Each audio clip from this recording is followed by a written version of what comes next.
주초를 놓을 때부터 하나님이 이 지구를 만들 때 기뻐서 노래한 사람들이 누구입니까? 하나님의 아들들입니다. 새벽별들이 함께 노래했었습니다. 그때 별들이 있었습니까? 별은 넷째 날 만들었습니다. 하나님이 천지를 창조하실 때 무슨 별이 있습니까? 이 별이 무슨 별입니까? 하나님의 아들들이 무슨 아들들입니까? 이것은 하늘들의 하늘에 먼저 만들어 놓은 세계, 그 세계는 타락하지 않았습니다. 그 아들들이 말세에도 내려온다고 했습니다. 노아 때도 하나님의 아들들이 내려와서 사람의 딸들과 동침을 했기 때문에 심판한 것입니다.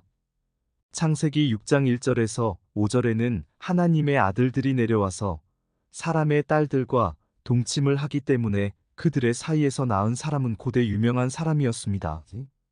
창세기 6장 1절 사람이 땅 위에 번성하기 시작할 때에 그들에게서 딸들이 나니 2절 하나님의 아들들이 사람의 딸들의 아름다움을 보고 자기들의 좋아하는 모든 자로 아내를 삼는지라. 3절 여호와께서 가라사대 나의 신이 영원히 사람과 함께하지 아니하리니 이는 그들이 육체가 됨이라 그러나 그들의 날은 120년이 되리라 하시니라. 4절 당시에 땅에 네피림이 있었고 그 후에도 하나님의 아들들이 사람의 딸들을 취하여 자식을 낳았으니 그들이 용사라 고대의 유명한 사람이었더라. 5절 여호와께서 사람의 죄악이 세상의 관영함과 그 마음의 생각의 모든 계획이 항상 악할 뿐임을 보시고 노아 때 사람이 한창 번성하고 있을 때에 사람들에게서 낳은 여자들이 아름다움으로 하나님의 아들들이 와서 아내를 삼아서 살다 보니 그만 저주가 내린 것입니다. 하나님의 아들들이 내려와서 동침을 하니까 하나님의 신이 떠나 버림으로 육체가 되고 죄가 되는 것입니다. 힘이 천하장사니까 이 세상 사람이 못 당합니다. 그때는 완전히 무법천지입니다. 그때 무슨 법이 있습니까? 성경도 없고 아무것도 없었습니다. 그때는 힘만 세면 되는 것입니다. 하나님의 아들들이 힘이 세니까 못 당합니다. 그러나 그들의 날은 120년이라고 했습니다.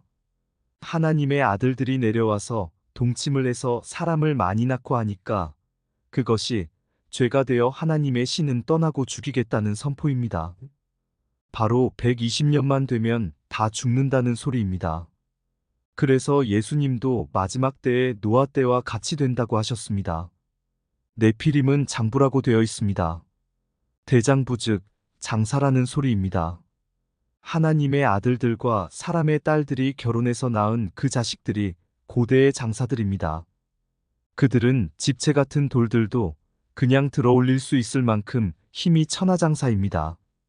창세기 6장 4절 당시에 땅에 네피림이 있었고 그 후에도 하나님의 아들들이 사람의 딸들을 취하여 자식을 낳았으니 그들이 용사라 고대의 유명한 사람이었더라. 민수기 13장 32절 이스라엘 자손 앞에서 그 탐지한 땅을 악평하여 가로되 우리가 두루 다니며 탐지한 땅은 그 거민을 삼키는 땅이요 거기서 본 모든 백성은 신장이 장대한 자들이며 33절 거기서 또 네피림 후손 아낙 자손 대장부들을 보았나니 우리는 스스로 보기에도 메뚜기 같으니 그들의 보기에도 그와 같았을 것이니라. 그래서 지금 그 하나님의 아들들이 죽은 그 사람의 뼈와 그들이 낳은 자식들의 죽은 뼈를 발견했는데 과학자들은 그 뼈를 수십억만 년 전의 뼈로 추측합니다. 그것이 바로 그때의 하나님의 아들들이 죄지었던 자들의 뼈요. 더러는 그들이 낳은 자식들의 네피림의 뼈입니다.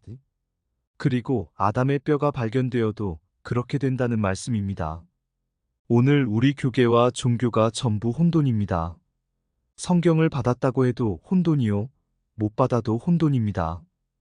이제 우리들은 이 틀림없는 성경 말씀으로 인격적인 정돈이 되어야 하겠습니다.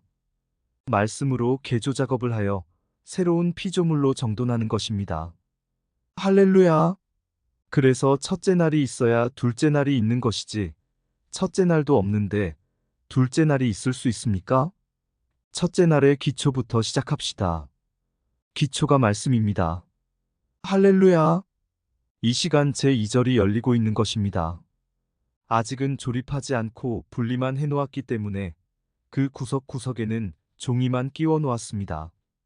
완전히 구비한 기계로 만들어 놓으려면 종이 빼고 먼지를 털고 기름을 쳐서 조립을 해 놓으면 그때에 멋지게 돌아가는 것입니다. 아직까지는 조립하지 못한 상태에 있는 기계입니다.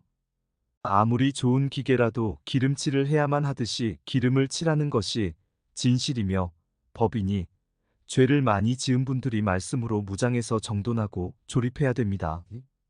성령 받아도 그저 하나님께 붙잡아 놓은 것밖에는 안 되니 말씀으로 정리를 해야 합니다. 죄를 많이 짓고 하나님의 비밀의 진리를 모르는 사람은 공허 즉 비어있는 상태 빈통입니다. 머릿속도 빈통이고 마음과 귀도 다 빈통입니다. 이 육체의 빈 그릇에다 진실로 가득가득하게 채우는 그것을 개조작업이라고 합니다. 그리고 흑암이란 내가 천당 가는지 지옥 가는지도 모르고 간다니까 가는가 보다, 못 가니까 못 가는가 보다 이렇게만 말에 따라 치우치는 것이지. 확신을 가지지 못합니다. 확신이 없고 자신이 없으니 흑암입니다. 아주 기품에 있다는 말은 전혀 모른 것이며 무방비 상태의 감각이 없는 신앙입니다. 우리는 지금 이 하나님의 말씀으로 지어졌습니다. 하나님의 말씀으로 혼돈을 정돈시켜 나가고 공허를 진실로 메꾸어 흑암이 기품 위에 있는 이 육체를 모두 하나님 말씀의 광명으로 바꾸어 나가야 합니다. 그러면 나타나지는 것마다 빛입니다. 에베소서 5장 11절 너희는 열매 없는 어두움의 일에 참여하지 말고 도리어 책망하라. 에베소서 5장 13절 그러나 책망을 받는 모든 것이 빛으로 나타나나니 나타나지는 것마다 빛이니라. 책망을 받는 모든 것이 빛으로 나타나나니 흑암이 깊음 위에 있는 사람은 말씀에 책망이 들어가야 됩니다. 기분 나쁘거나 말거나 책망해 줍니다. 아무리 믿음이 좋다고 해도 보면 깡통이 앉아 있습니다. 책망을 해줄 때 그 책망을 받는 사람에게는 빛으로 나타나거든요. 이것이 어둠이 빛으로 바꾸어지는 장면이며 흑암이 광명으로 바꾸어지는 것입니다. 이것이 하나님의 진리입니다. 진리의 말씀에 천지가 화답하도다. 오래 믿었다 할수록 믿었다는 것뿐이지 말씀은 없습니다. 죄가 많다고 깨달아지는 사람에게는 진리가 계속 찾아 들어옵니다. 진실을 좋아하니까요. 우리 자신들의 마음과 영과 육신의 혼돈을 정돈으로 정리하고 공허를 진실로 메꾸고 흑암을 광명으로 바꾸어서 어둠의 생활을 밝은 빛으로 바꾸어 놓은 과정이 6000년 개조 작업입니다. 창세기 1장 2절 상반절 땅이 혼돈하고 공허하며 흑암이 깊음 위에 있고 하나님께서 하늘과 땅을 만들어 놓았어도 아직 정리 작업을 하지 않았습니다. 이것을 우리가 교회에 나와서 세례를 받아도 아직 멀었고 은혜 받고 불 받아도 아직 멀었다는 뜻입니다. 창세기 1장 2절 하반절 하나님의 신은 수면에 운행하시니라.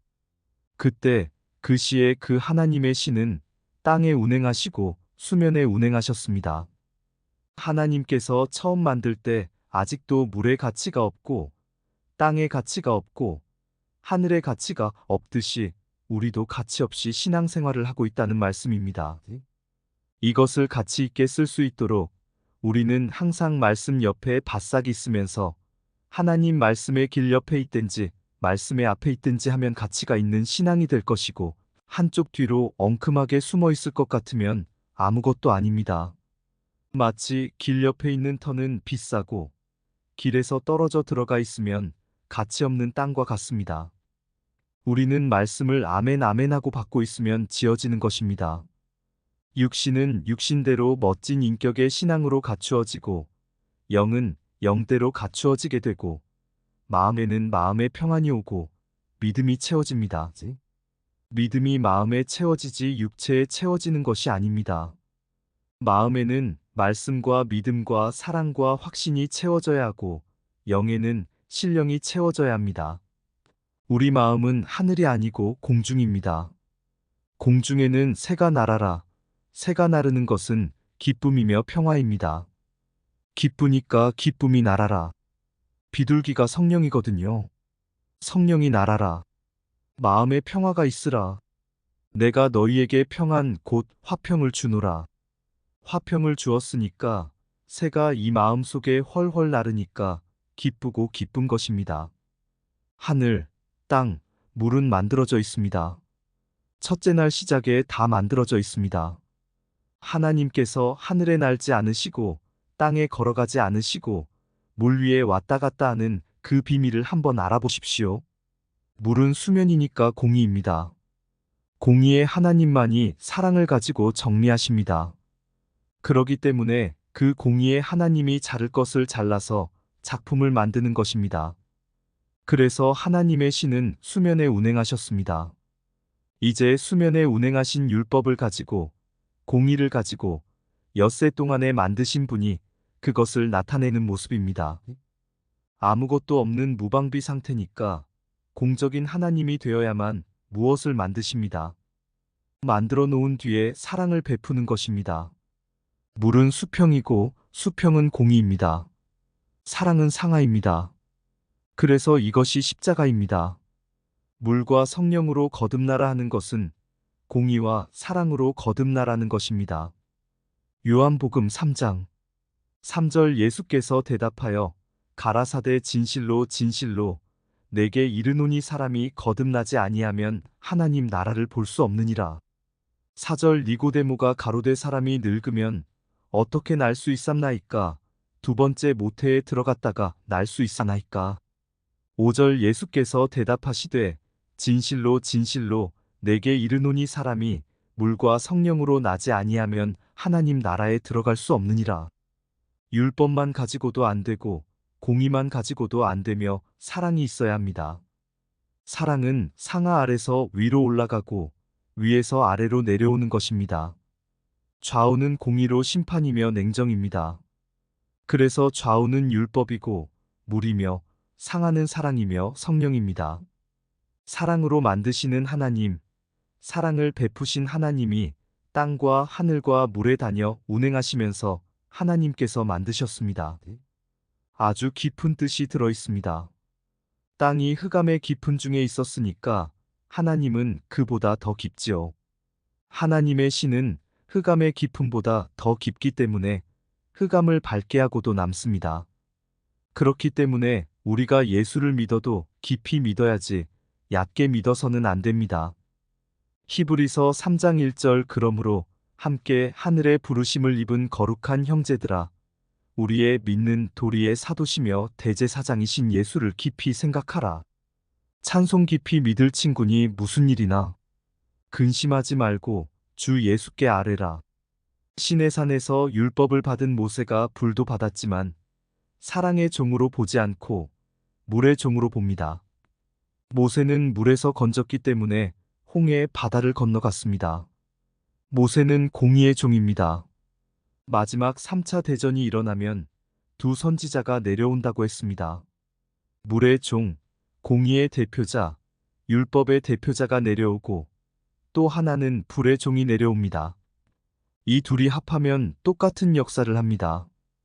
두 선지자가 내려와서는 율법적으로 범죄한 죄인을 불로 태워 죽이는 일을 합니다. 하나님의 성령을 거스리고 불을 거스린 사람도 죄인이니까 사람을 많이 죽인다고 하였습니다. 두 사람의 입에서 불이 나와서 사람을 3년 반이나 죽인다고 했습니다. 요한계시록 11장 3장 내가 나의 두 증인에게 권세를 주리니 저희가 굵은 베옷을 입고 1260일을 예언하리라. 4장 2는 이 땅의 주 앞에 섰는 두 감람나무와 두 촛대니 5절 만일 누구든지 저희를 해하고자 한즉 저희 입에서 불이 나서 그 원수를 소멸할지니 누구든지 해하려 하면 반드시 이와 같이 죽임을 당하리라. 6절 저희가 권세를 가지고 하늘을 닫아 그 예언을 하는 날 동안 비 오지 못하게 하고 또 권세를 가지고 물을 변하여 피 되게 하고 아무 때든지 원하는 대로 여러 가지 재앙으로 땅을 치리로다. 두 선지자의 입에서 불이 나와 원수들을 태워 죽입니다. 그 두 선지자도 죽습니다. 성경의 비밀이 얼마나 무궁무진한지 아무렇게나 해석하면 안 됩니다. 두 선지자가 죽는 장면을 또 보겠습니다. 요한계시록 11장 7절 저희가 그 증거를 마칠 때에 무적행으로부터 올라오는 짐승이 저희로 더불어 전쟁을 일으켜 저희를 이기고 저희를 죽일 터인즉 증거를 마칠 때 무적행으로부터 짐승, 큰 귀신이 올라옵니다. 올라와서 두 선지자와 더불어 전쟁을 일으켜 싸워서 두 선지자는 그 귀신들에게 치고 죽습니다. 요한계시록 11장 8절 저희 시체가 큰 성길에 있으리니 그 성은 영적으로 하면 소돔이라고도 하고 애굽이라고도 하니 곧 저희 주께서 십자가에 못 박히신 곳이니라. 큰 성길에 그 두 사람의 시체가 누워 있는데 영적으로 그 성을 해석하면 소돔이라고도 하고 애굽이라고도 하는데 다시 말하면 예수님께서 십자가에 못 박히신 곳이라고 했습니다. 그러면 예수님께서 못 박히신 곳은 골고다인데 요한계시록에선 큰 성길 즉 소돔에서 죽었다는 것입니다. 큰 성길 즉 세상을 위해 죽으셨다는 것입니다. 골고다이지만 왜 큰 성길에서 죽었느냐? 믿는다고 하면서도 소돔, 고모라성 사람의 죄악이 관영했기 때문에 죽었던 것처럼 예수님께서 죽으신 곳이 골고다이지만 영적으로는 소돔 혹은 애굽이라고도 해석이 되는 것입니다. 그래서 예수님을 죽인 것이 세상이니까 그 예수님을 죽인 무적행 권세가 마지막으로 와서 예수님을 죽였는데 두 선지자를 죽이지 못할 것이 뭐 있습니까? 예수님 죽인 권세가 그들을 죽이지 못하겠습니까? 그러나 죽이는 것이지만 이기는 것입니다. 요한계시록 11장 9절 백성들과 족속과 방언과 나라 중에서 사람들이 그 시체를 사흘 반 동안을 목도하며 무덤에 장사하지 못하게 하리로다. 그 사람들이 그 시체를 사흘 반 동안을 목도합니다. 예수님은 사흘 만에 부활하셨고 요나는 사흘 만에 살아났지만 여기는 사흘 반입니다. 왜 사흘 반입니까? 3년 반 전쟁이 있기 때문입니다. 요한계시록 11장 10절 이 두 선지자가 땅에 거하는 자들을 괴롭게 한 고로 땅에 거하는 자들이 저희의 죽음을 즐거워하고 기뻐하여 서로 예물을 보내리라 하더라. 이 두 선지자가 땅의 반대파를 죽이거나 괴롭게 한 고로 그들의 죽음을 기뻐하며 예물을 보낸다는 것입니다. 세상은 참으로 악합니다. 보통 악한 것이 아닙니다. 요지경 속입니다. 요한계시록 11장 11절 3일 반 후에 하나님께로부터 생기가 저희 속에 들어가매 저희가 발로 일어서니 구경하는 자들이 크게 두려워하더라. 3일 반 후에 하나님께로부터 생기가 내려와서 저희 속에 들어가니까 저희가 발로 일어서니 기뻐하는 자들이 구경하다가 크게 두려워한 것입니다. 죽었다고 좋아하는 판인데 살아났으니 두렵지요. 그 인생의 악당들의 즐거움이 3일 반밖에 못 가는 것입니다. 요한계시록 11장 12절 하늘로부터 큰 음성이 있어 이리로 올라오라 함을 저희가 듣고 구름을 타고 하늘로 올라가니 저희 원수들도 구경하더라. 하늘에서 음성이 나서 이리 오라 하는데 거기 모여있던 자들이 다 듣습니다. 예수님께서 부활해서 구름을 타신 것처럼 이 두 선지자들도 구름 타고 올라갔습니다. 사도행전 1장 8절 오직 성령이 너희에게 임하시면 너희가 권능을 받고 예루살렘과 온 유대와 사마리아와 땅끝까지 이르러 내 증인이 되리라 하시니라. 9절 이 말씀을 마치시고 저희 보는 데서 올리워 가시니 구름이 저를 가리워 보이지 않게 하더라. 10절 올라가실 때에 제자들이 자세히 하늘을 쳐다보고 있는데 흰 옷 입은 두 사람이 저희 곁에 서서 11절 가로되 갈릴리 사람들아 어찌하여 서서 하늘을 쳐다보느냐 너희 가운데서 하늘로 올리우신 이 예수는 하늘로 가심을 본 그대로 오시리라 하였느니라. 요한계시록 1장 7절 볼지어다 구름을 타고 오시리라. 각인의 눈이 그를 보겠고 그를 찌른 자들도 볼 터이요 땅에 있는 모든 족속이 그를 인하여 애곡하리니 그러하리라. 아멘.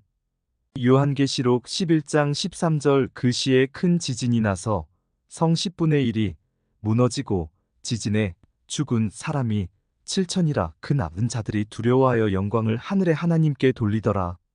그 시에 큰 지진이 나서 성 10분의 1이 와르르 무너집니다. 그 지진에 7천 명이 죽습니다. 이 성경 말씀대로 지음을 받고 혼돈을 정돈하면서 공허를 진실로 메꾸어 나가면서 흑암을 광명으로 계속 차원 높게 바꾸어 나가면서 점점 우리의 인격을 갖춘 신앙으로 들어가고 있습니다. 할렐루야! 이치적으로 설명을 하면 갓난아이를 낳아서 젖을 먹여 기르는 것과 똑같습니다. 병이 들면 약을 지어 먹이고 좀 더 큰 병이면 병원으로 가듯이 우리가 드리는 이 예배가 약을 지어 먹고 병원을 찾는 격입니다. 성경 말씀은 도의 젖을 먹는 격입니다. 성령은 좋은 것을 먹는 증거입니다. 주사를 맞는 격입니다. 우리가 이 땅에서 죽어도 주를 위해 죽는 것은 다시 살아나는 것이니까 한 번 죽는 것은 정한 이치입니다. 히브리서 9장 27절 한 번 죽는 것은 사람에게 정하신 것이요. 그 후에는 심판이 있으리니 참새가 죽을 때에 짹하고 죽듯이 우리는 죽어도 주여 하고 죽는 것입니다. 믿습니다로 가는 것입니다. 그래서 신앙의 본분을 지키는 것입니다. 할렐루야!